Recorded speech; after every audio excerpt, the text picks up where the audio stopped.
In a quiet village surrounded by hills and rivers lived a young boy named Yusuf. He was 12, curious and kind-hearted. His father was a humble farmer, and his mother, a wise woman who often told him stories from the Quran and the lives of the prophets.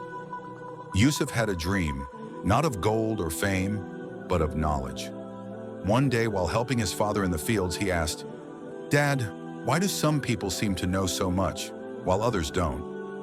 His father smiled and said, "Knowledge is like light, my son.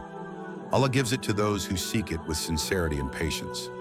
That evening, Yusuf went to the village masjid, where an old imam kept a small room full of books. Yusuf asked, "Can I read these?"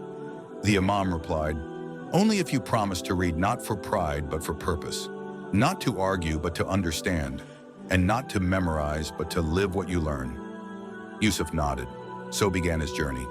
He would come every evening, wash his hands, say Bismillah, and open a new book.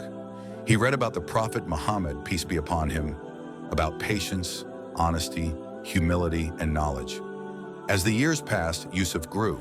He never left the village, but people from far began visiting just to hear him speak.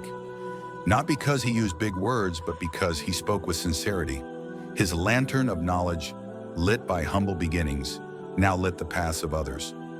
One day, an arrogant scholar came to test him and asked, "What's the use of all your reading if you're just a farmer's son in a small village?" Yusuf replied calmly, "The purpose of knowledge is not to escape the village, but to elevate it.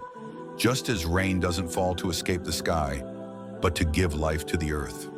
The scholar stood silent.